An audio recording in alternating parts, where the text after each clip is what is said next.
오타가 3개가 났어요. 원래 이렇게 좀 일을 건성건성하게 하는 스타일인가요? 건성건성하게 하는 이렇게 얘기를 하면 벌써 상처받았어. 네. 그래서 저는 무조건 좋은 말만 해야 됩니다. 그런 게 아니라 리더는 진정성 있는 말을 통해서 성과를 이끌어내는 것이고.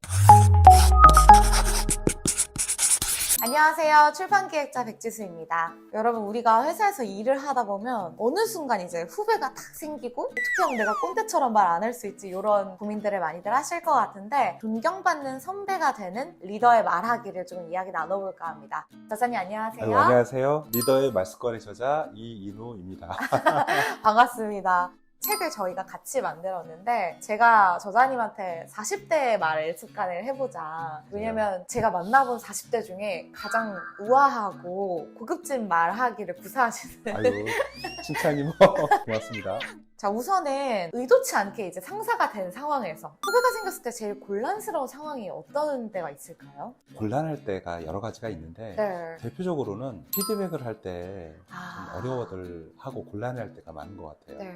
일을 하다 보면 공동의 목표를 달성하기 위해서 후배 구성원의 행동을 보고 이거는 이렇게 좀 개선해야 되는데 얘기할 때 불편한 거죠. 계속 차라리 피드백을 받는 입장에서는 그 상대방의 마음까지 고려하지 않아도 되잖아요. 내가 막상 하려니까 쉽지 않거든요. 피드백이 중요한 게 그런 것 같아요. 피드백을 잘하면 후배 구성원이 성장할 수 있는 좋은 기회를 제공하게 되는데요. 잘못하게 되면 서로 간에 감정이 상하거든요. 맞아요. 피드백을 받는 쪽에서는 아니 왜 나한테 이런 얘기를 하지? 또 피드백을 하는 쪽에서는 내가 참 고민 많이 해서 얘기해 줬는데 내 마음의 뜻을 이해를 못 해주고 서로 간에 서먹해지고 불편한 관계가 되는 경우들도 있고요. 그래서 네. 점점 리더들은 이렇게 피드백하는 거에 대해서 힘들어하고 걱정하는 것 같아요.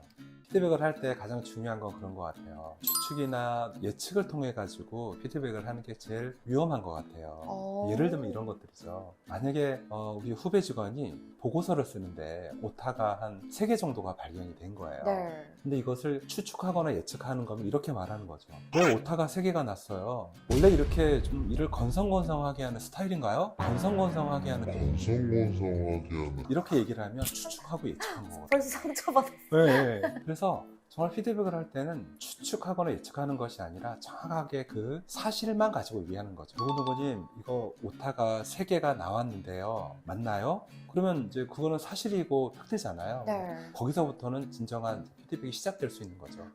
그렇게 오타가 난다면 아무리 좋은 보고서도 전문성이 낮아져 보일 수가 있는데 오타를 방지할 수 있는, 오타가 좀 줄어들 수 있는 어떤 좋은 방법은 없을까요? 라고 물어보면 구성원 입장에서는 잘 받아들일 수가 있게 되는 거죠. 판단은 하지 말고 이 맞습니다. 팩트만 바라보고 그 사실을 전달하라 라는 맞습니다. 거네요. 저희 회사에 최근에 팀원들이 좀 생기면서 같이 좀 으쌰으쌰 하고 싶은데 저 혼자 으쌰으쌰 할 때가 되게 많거든요. 그런 게 되게 고민인데, 좀 그런 동기부여에 대한 팁이 있을까요? 제 책에도 이제 써놨지만 요즘은 새로운 리더가 필요하거든요. 그래서 뉴 리더의 시대라고 얘기를 해놨고, 과거에는 관리의 시대였지만 이제는 관계의 시대이잖아요. 관계가 중요한 시대이고요. 그래서 대표님께서 말씀하신 것처럼 동기부여를 할 때에도 예전에는 통제하고 지시했던 그런 동기부여가 옛날에는 통했다라고 하면 속된 말로 까라면 깐다 뭐 이런 게 옛날에는 통했다라고 하면 네. 지금은 그게 아닌 거죠. 구성원이 어떤 것에 관심을 갖고 있는지, 어떤 것을 할 때 눈빛이 초롱초롱하고 뭔가 업무에 몰입을 하고 있는 것인지 리더가 잘 지켜보고, 그러한 몰입을 할 때의 상태를, 그 과정을 인정해주고 칭찬해준다라고 하면 칭찬은 고래도 춤추게 한다는 말인 네. 것처럼 스스로 동기부여돼서 그 과정 자체를 즐기고 더 으쌰으쌰하게 되는 자연스러운 일을 만들어낼 수가 있는 거죠. 영상을 보는 분들도 조금 궁금할 것 같은 게, 고급스럽게 말씀하시잖아요. 좋아요? 네. 회사에서는 또 사실 일하다 보면 좀 감정적인 순간이 의도치 않게 있을 텐데, 항상 이런 고급스럽고 우아한 말투를 유지하시나요? 저는 스스로 고급스럽고 우아하다고 생각해 본 적은 없고요. 네.